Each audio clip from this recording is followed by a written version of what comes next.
Bw'oba owulira tageti yange yakufuna tonyamba lekayo. Nze bakutangaaza bantu embeera gye mpitamu oluvannyuma lw'okuyamba omuntu. Tujjukire nga sinayamba muntu tebyantuukangako. Era tewandabiseeko mu kamera okiri naye bweyava kwali kunyala mu kalango. Obulamu bwange obutandika okutagala. So si kyakugamba nti ojja kukuyisa. Buli omu mu bulamu alina ennaku ez'ekijjukizo.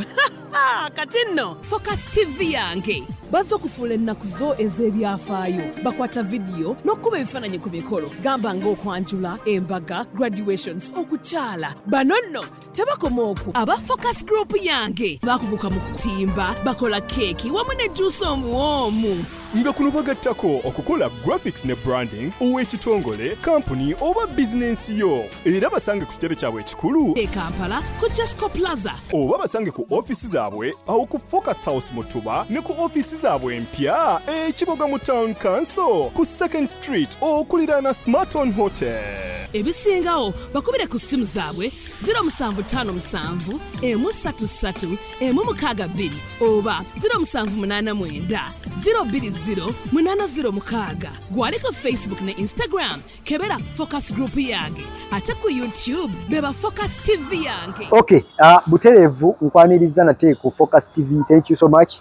Obali nnyo kubeera ng'olaba unaawosizidde okutulaba okola ky'amannyo ali mu Uganda, East Africa wamu ne diaspora nga wakkiriza n'ogamba nti gino emikutu kujja kubeera ng'otulabira okola ky'amaanyi era okola kya nkizo.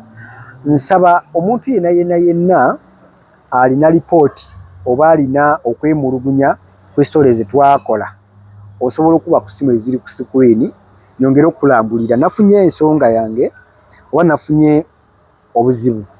Someone called me oba yankubidde ng'agezaako okutiisatiisa ku bino ebikolebwa ku interview. Nabagamba nze siina muntu gwe ndeeta nga nguliridde.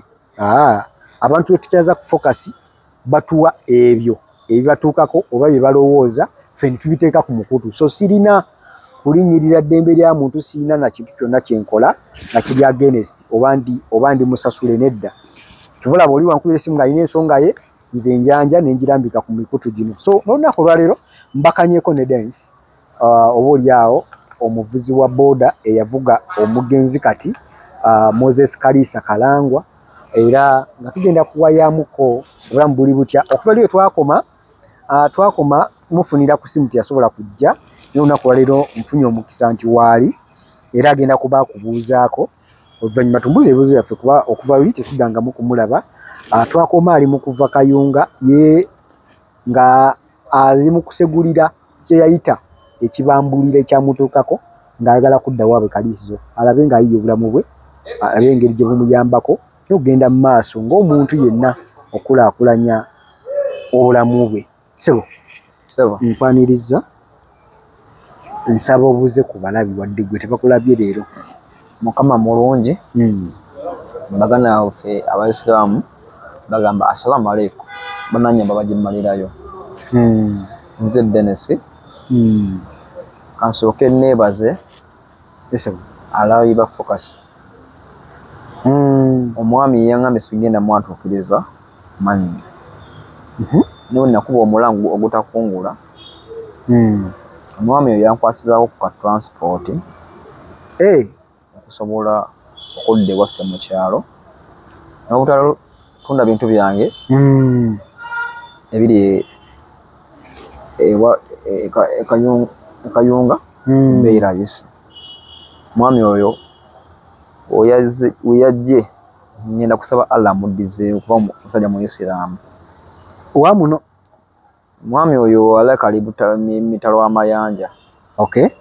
Naye yajja mu inbox yange twogera. Nemuwe ennamba nansindira akakadde kamu mu emitwalo ebiri. Emitwalo egyo ebiri gikole ku charge nsobola okufuna miliyoni ya Uganda tewamu. Ng'akugamba nti olwabiri interview gye twakola n'akugamba vaayo oba akuyambeko mu transport. Twaka transport kaako genda otandika obulamu obwo. Yaganye ng'erinnya yaganye okwogera erinnya yaganye mwatukkiriza amannya naye ngenda kusaba Allah amubalire byonna byasinga okwagala. Kadde sinaffe ogenda kwokyayo ku nkalu kubanga omukutu nagwo gulina okufuna kaddata. Omukutu kaddata twokyayokko inshallah nga nteredde nja kugokyaya.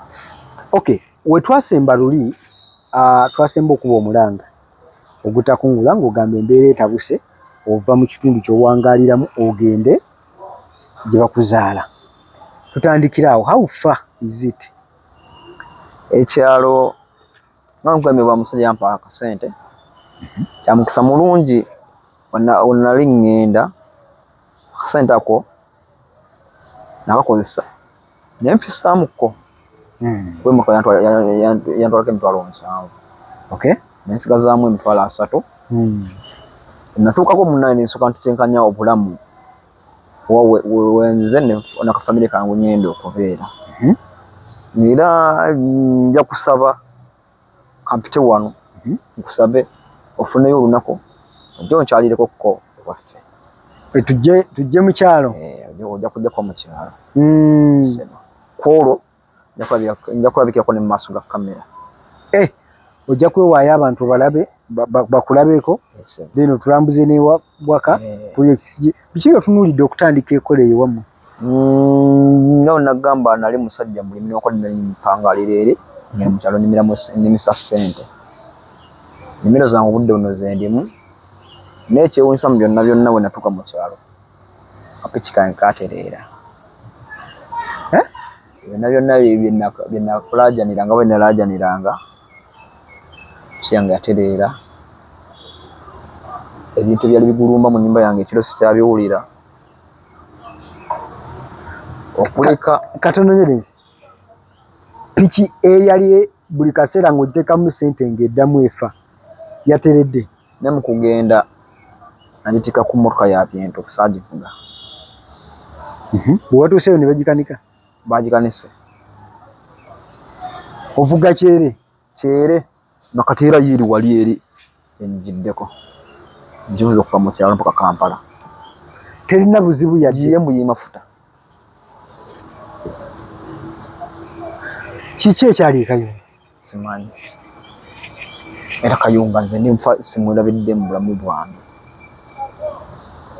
Oyogedde ku bintu ebikugulumba byobadde ogamba ebigulumba kayunga eyo ebintu byajjanga mu kiro abigulumba mu nnyumba owulira ebintu biddukira ku siiringi wana kutaka mataala tenakyolabayo olubugazikiza kati ng'ebintu biddamu bigulumba wangu tekuzannya kwawo nyina agamba okugulumba abantu baza kitetegeera nga onoowulira emmese ng'erigita waggulu ku mabaati webwabanga naye ng'oteekako ettaala tonakyolabayo olugijja kubatawo eddakiika ntono nnyo ng'ensasa geddamu.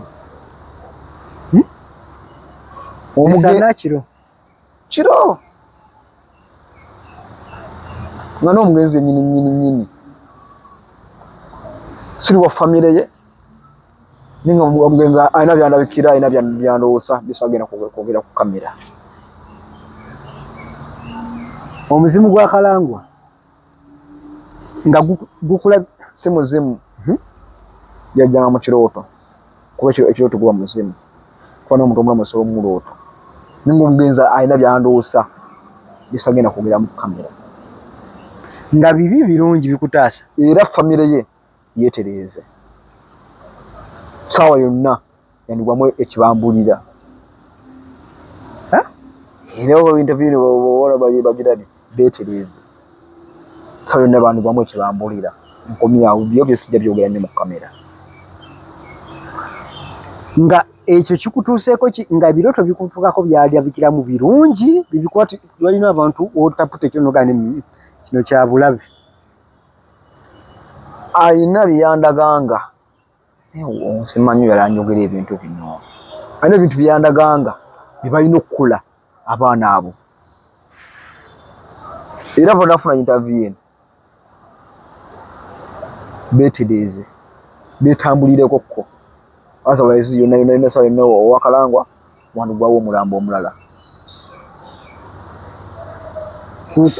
ku ngeri gye yali akulabikiramu. So ebyo ebintu ewaka tebikulondodde gy'ogenze mu kyalo? Mu kyalo tebiriiyo. Nina kuba challenge nafunye mu kyalo.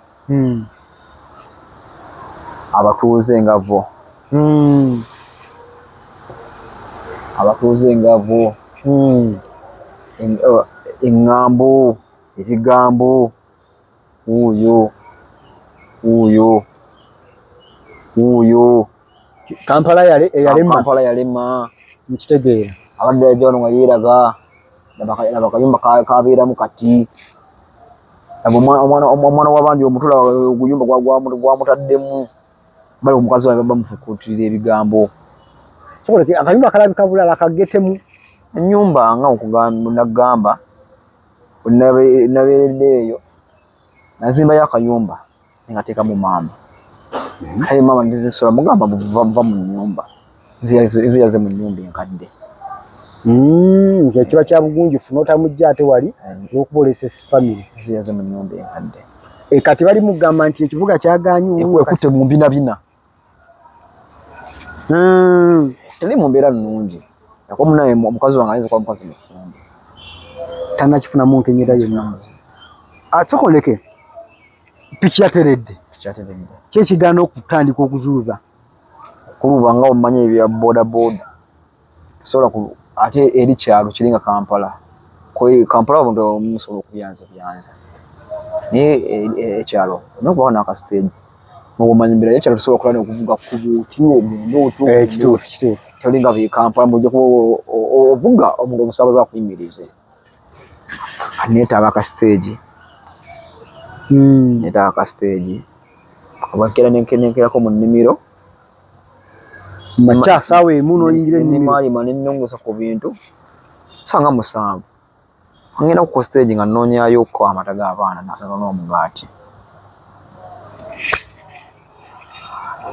Ali ku Focus TV ojja tusaasira ebintu ebimu byogerwa nebitwalanga okubalaata naye temumanyi bulamu ngeri ki omuntu gy'abuyitamu nangeri ki gy'obuzimba okulaba nga bubeerawo. Bantu tusanga okusomozebwa okw'enjawulo ze tuyita setbacks. Naye buli wofuna setbacks bwe ziti mu bulamu kikuyamba enkeera kibe kyakuyiga nti obeeko oluusi ebintu by'okola ebisobola okubbulula towanika oba teweetuga. Abantu bangi by the way bagwa ku bizibu bw'ebiti nalowooza option emu yakwewa butwa yakwetuga kwejja mu bulamu bw'ensi eno. Naye tukkirizibwa tugamba nti buli w'obeera n'otuula wansi ne weefumitiriza gwe wekka mu kaluumu kaawo kikuyambako okubeera nga ofuna okwebuulirira nga gwe omuntu. Gwe oli mugole ate gw'onoonya ku ebifaananyi, gw'onoonya akola ddiko, gw'onoonya akola keeki, gw'onoonya wa juice. Bagamba nedda wejjeeko stress eyo ng'obawa obuvunaanyizibwa obwo babukolereko ng'era bwe bakola emirimu emirala gyonna. Bw'otunuulira ku TikTok yaabwe olaba biki bye bazze bakola, kitegeeza nti si byanjwanjwa wabula bakola ddala ebintu ebituufu. So ng'ate era ne bannaffe aba Focus Graphics and Branding bagamba nti beeyune bakolere branding ow'ekika kyonna.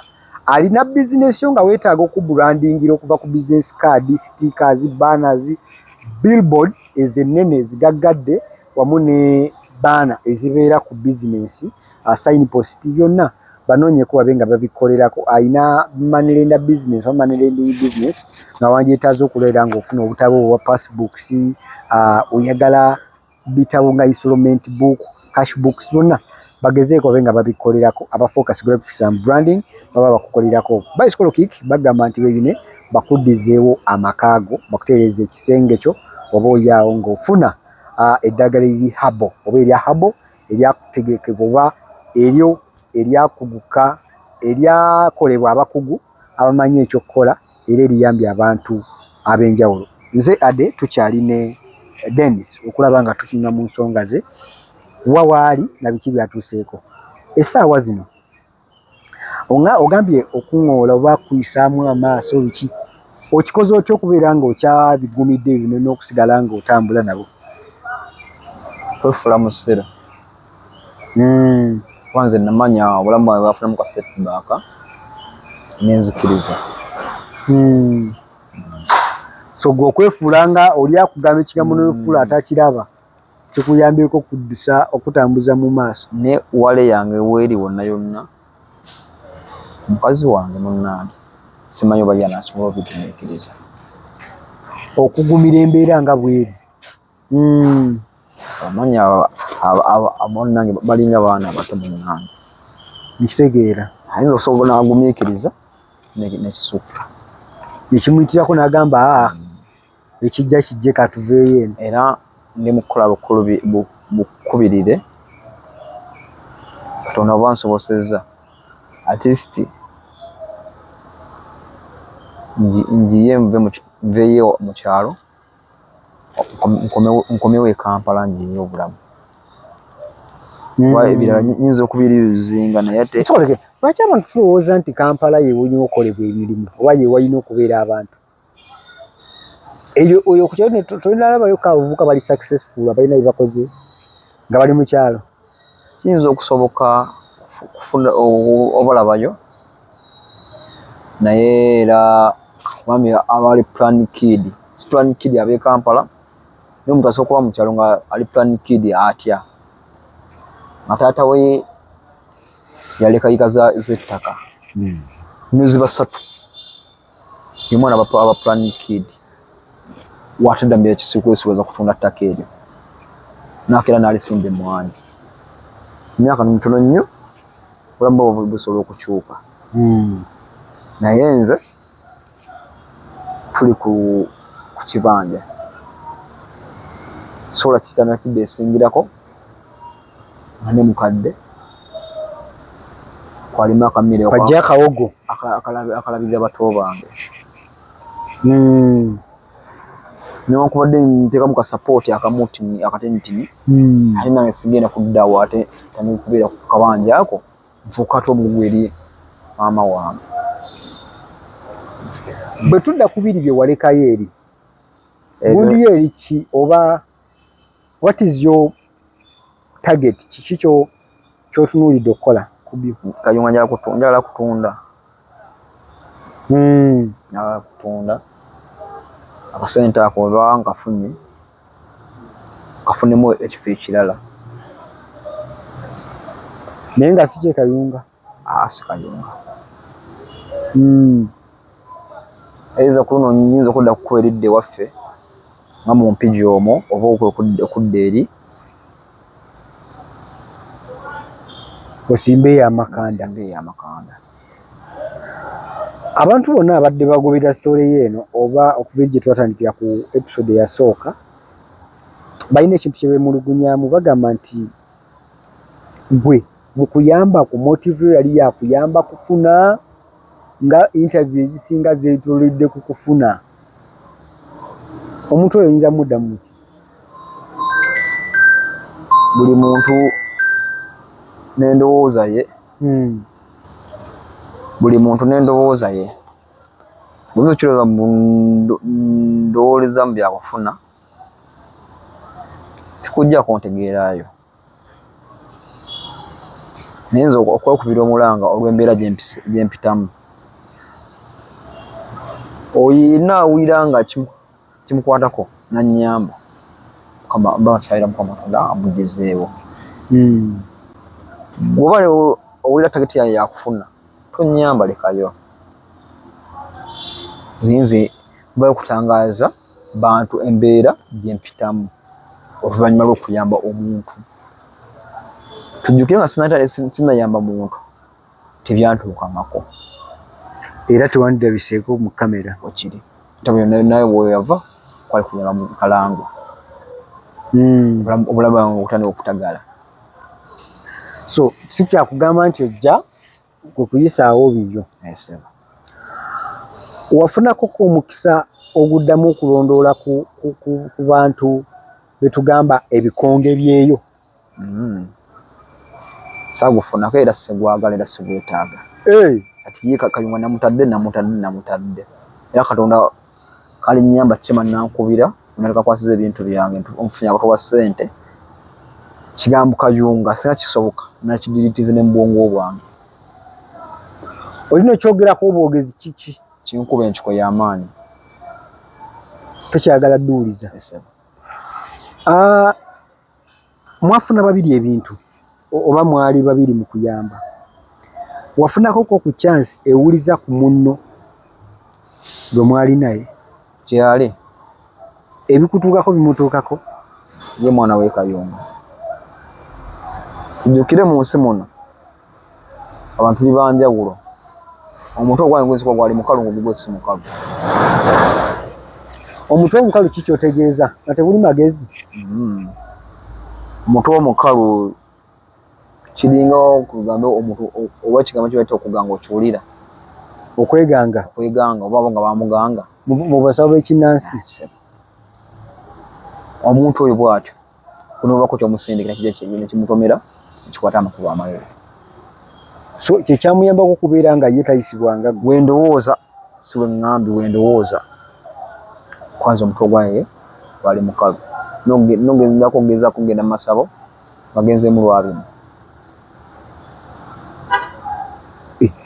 kozi watuuka n'okwetambulira oyo omusajja ye mwakoma ku kyoyo waani omusajja byeyali ayagala byali bingi empiriza bannamagulu genda kusezebwa kiro sawa 6 genda mu masaŋŋanjira sawa 6 gwa misana sibisobola tewafuna mulala yenna tewaddamu okufunayo omukisa mulala ye kukubira kugamba waaye nga sikyakulaba sikuwuliza budde buno ntambulira ku dduwa za seeka ziyansindikira seeka yamala n'akwongera dduwa endala dduwa yali yazinsindikira naye nga ninamuko okusomozebwa akalediyo ne flash bwabifuna ku sente zewansindikira nafisako era nakusandide n'embigwa ebintu ebyo so kati oli ku dduwa kw'otambulira ofunyemuko akalembeekerezo oba akamuumuunya okuva batandika owuliriza dduwa za seeka nkugambye okuva nnasimbula Kayunga Kayunga n'ebizibu yasigaye nali nfuluma sezibwa binza kuba sezibu gwe muggo ogwogata Kayunga ku disitulikiti endala binza kubawo naleka ebizibu bya Kayunga era saawa zino tonnafuna nkenyera yonna okuva ewavaayo okulika omugenzi okundabikira nga bona kunyonyodde wali emabi ng'ajja n'akuloosa ne si mu mbeera mbi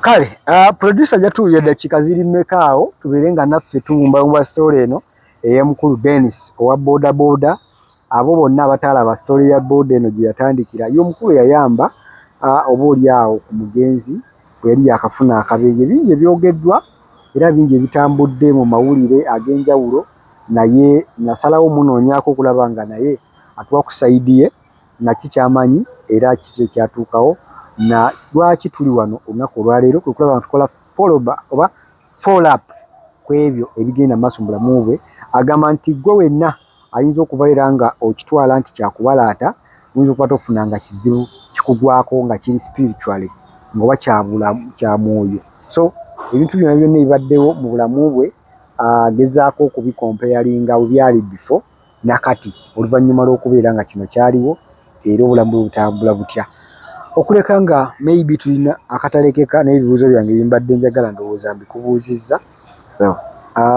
kikyolina ekitalekeka eri bantu bano oyinza n'okwebaza seeka era seeka mwebaza nnyo olw'edduwa ze yampa zenkoledde ne muganda wange yakwata omuntu takulaba nkalu takusuubira kukulabako n'akwata emitwalo gya Uganda 12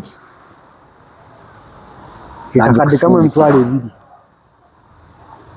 Allah amugizeewo mu byonna kale obadde tulaba ku Focus TV ne Blonny Media thank you so much for okubeera nga otulaba olunaku kuva eri gye twatandikidde mpaka wano obadde mulungi era nzikiriza nti byonna bye tulabye oba byolabye tujja kubeera nga bibako kye bikugattako ekyokuyiga igwe omuvubuka osobola okubaako ky'oyigamu mu ebyo bye twogedde kubanga bigattako ku bulamu bwo nti leero oyinza okubeera oli mu mbeera nnungi naye singa setback ng'eno ejja mu bulamu bwo kiki olina okukola oba kikyozzaako omukulu ono nkakasa nti olugero lwe olina by'oluyizeemu otherwise tusinkane mu vidiyo ezijja mu maaso eyo nga Focus TV mbakakasa era mbasuubiza nti buli ssaawa 6 eza buli lunaku tubaako ekipya kye tukuleetedde ate wakati wa ssaawa 2 ne 3 ezekiro era tubaako story gye tukuwa. Lwaki twaga tukipinge ng'oli up to date ate era ng'omanyi bulungi ebyo by'olina okumanya. Abatannaba kubeera nga mufuna stories ez'enkizo era ez'obulamu bwaffe obwa bulijjo, yegenda ku Focus 256 extra oba Focus 256 extra. Subscribinga ku channel eyo nayo olabe ng'ofunirayo oba oliawo emboozi ezitaggwaako, emboozi gy'ojja owulira omwaka guno n'omwaka ogujja esigale ng'ekugattako era ng'ogifunamu. Twebaza ba sponsors baffe bateekamu kasente abagamba nti nedda kaddata mukafune mutwambuze emirimu gigende mu maaso, mukola kyamaanyi nnyo. Ate n'abatannaba kujja ku board mujje twogere tusobole okulanga bizinesi zammwe abantu basobole okuzitegeera, lwa nsonga ekisinga okugaggawaza mu bizinesi okubeera ne bakasitoma abangi. Bakasitoma abangi obafuna olanze, obafuna otegeezezza abantu biki by'okola. Nze Ade Wilberforce Ssekiryo Muyanja, tusengane mu video ezijja mu maaso awo. For now, bye bye. Kusubscribinga ku Focus TV yange bingi